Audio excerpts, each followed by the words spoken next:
പറ എന്തിനാ എന്തിനാ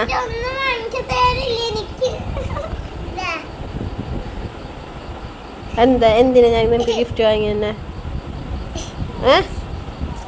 ഞാൻ എന്തിനാമി നിനക്ക് ഗിഫ്റ്റ് വാങ്ങി തന്നെ പറ ബർത്ത്ഡേക്ക് എന്തിനാ ഗിഫ്റ്റ്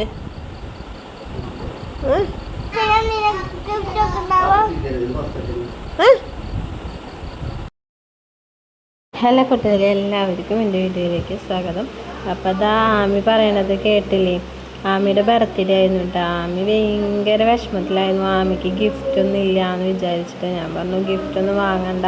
പൊതുവേ ഞങ്ങൾ അങ്ങനെ ബർത്ത്ഡേ ഒന്നും ആഘോഷിക്കാറില്ല, കേക്കൊന്നും അങ്ങനെ മുറിക്കാറില്ല. അതിനുവിൻ്റെ ആമിയുടെ ഒരേ മാസമായ കാരണം അതിനുവിൻ്റെ ബർത്ത്ഡേ അന്ന് ഞങ്ങൾ ജസ്റ്റ് ഒരു കേക്ക് വാങ്ങി മുറിക്കും അത്രേ ഉള്ളൂ. വേറെ പരിപാടികളൊന്നും ഉണ്ടാവാറില്ല. പക്ഷെ ഇപ്പോൾ ഇങ്ങനെ യൂട്യൂബും ഇൻസ്റ്റഗ്രാമിലൊക്കെ ഇങ്ങനെ കാണുമ്പോൾ ആമിക്ക് ഭയങ്കര ആഗ്രഹം ഉണ്ടായിരുന്നു കേട്ടോ. പക്ഷേ ഞാനിതൊക്കെ വാങ്ങിയവൾ അറിയാണ്ടാണ് എടുത്തൊക്കെ വെച്ചിരുന്നത്. അപ്പോൾ തലേദിവസവും രാവിലെയും കൊടുക്കണ വരെ ആമി ഭയങ്കര വിഷമത്തിലായിരുന്നു കേട്ടോ. ഗിഫ്റ്റ് ഇല്ലല്ലോ, അതില്ലല്ലോ, ഇതില്ലല്ലോ എന്ന് പറഞ്ഞിട്ട് കരച്ചിലോട് കരച്ചിലായിരുന്നു കേട്ടോ. അപ്പോൾ രാവിലെ ഞാൻ അവളെ കുളിച്ച് റെഡി ആയിട്ടിരിക്കുക കേട്ടോ. പക്ഷേ ഗിഫ്റ്റ് കിട്ടാത്ത വിഷമത്തിലാട്ടോ ആമി ഇരിക്കണം. അപ്പോൾ ഞാൻ അടുത്ത വീഡിയോയിൽ ആമിക്ക് ഗിഫ്റ്റ് കൊടുക്കുന്നതും ഒക്കെ കാണാം കേട്ടോ. ബൈ.